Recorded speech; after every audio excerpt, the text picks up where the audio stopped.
For 10 years, I've been struggling to make films. I've tried to make stuff I believe in, but I'm always let down. Instead, I've decided to document my life and struggle to create. I shot a feature film called Kim a couple of years ago, just as a cinematographer. And there I was using a 5D Mark II and III. We had to split it up during a year's time or something for the shoot. I think it was a year, maybe a year and a half. 25, 2, tagning 3. Me and the director of that film developed a way of shooting that is very documentary. Like the scenes that we shot, most of them were maybe 10 minutes. Like it's fiction and the actors were going for 10 minutes. And during that time, I had to find a way of moving with the camera to dance with the characters. And I think that's, great cinematography does that.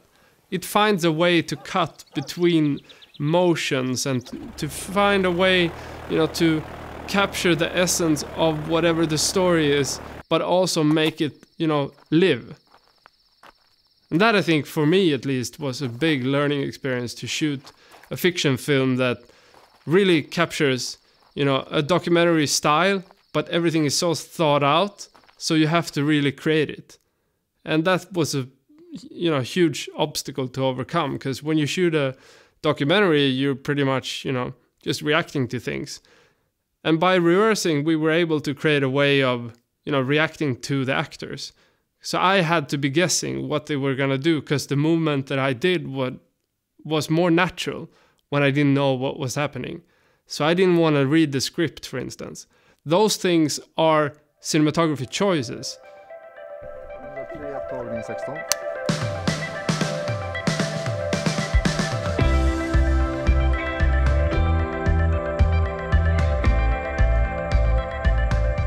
Like you cannot solve problems and you cannot be a great cinematographer if you're not flexible. That comes, in every situation where you're on the spot having to solve problems, where you're trying to plan stuff and then everything is just taken away because you don't have the budget anymore, or, an actor doesn't show up because he's sick and you have to shoot something else. And for instance, when I was shooting the scenes in the Pearl of Africa, a lot of the stuff that is the story I couldn't shoot.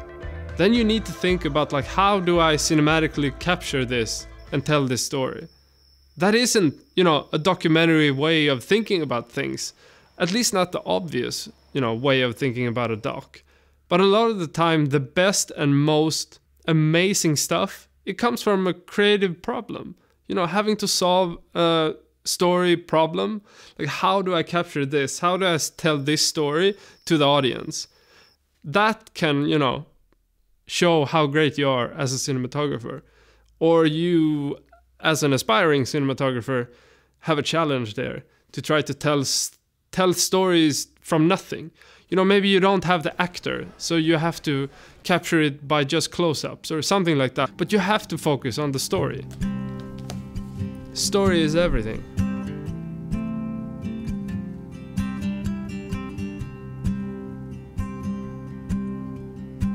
I also think nobody can really become a great cinematographer if you don't practice. It's a really important thing to have projects to shoot and to have collaborators, directors or whatever that are, the right ones. You shouldn't work with people that are something totally different than you, I think. I've been close,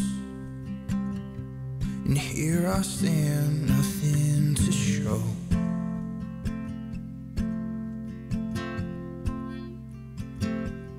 I get lost looking for who I am. I miss signs you've been trying to send.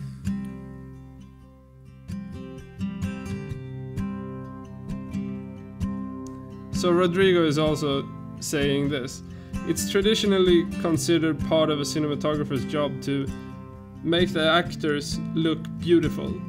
But I don't think that's necessarily the case. I would say it's totally the opposite. You should try to capture them in whatever light there is and, capture them in a natural way. And for me, that's often not the prettiest light. Like, I like dark, moody images. I like those so much. But then I know when I work with clients and I work with advertising, that's not often the case. To complicate memories I just can't change.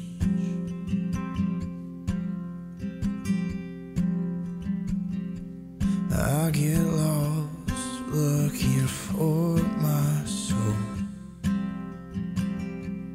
buying back all the pieces I sold. I think for me, just being moved by the pictures, being, put in that place, experiencing the now with the actors, with the documentary characters, whatever it is, like, you have to place the viewer in a situation. They have to feel whatever you felt, and they have to feel it, straight away. And I think great cinematography, that's what it focuses on. Like, you cannot do great cinematography without great composition. You have to look at people like Stanley Kubrick. Look at his films. He was so great at composition. Like 2001, amazing composition. Like, all of his films, amazing composition. Just watch them, all of them, over and over and over. Go to the Cinematographer or whatever you have in, where you live. Those are great. They show so much of his stuff. Dream come true. You should get this book. I actually got it in Australia, so I don't know how to get it. Filmcraft. It's called Cinematography. Great book. If I talk from my own experience, I think that, like, great cinematography is things that you leave out. Like, you have to decide on what to leave out.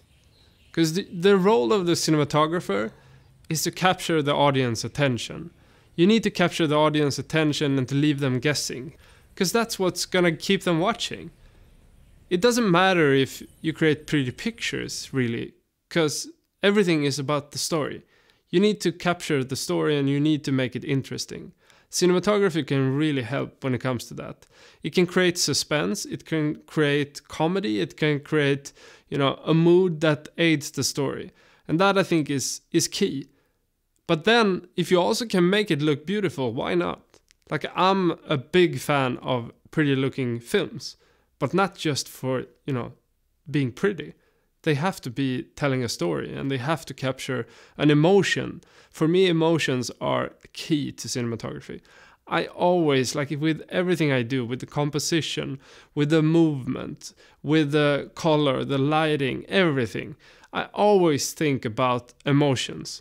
Anything I do. Usually I have a way of working with the rig that I have.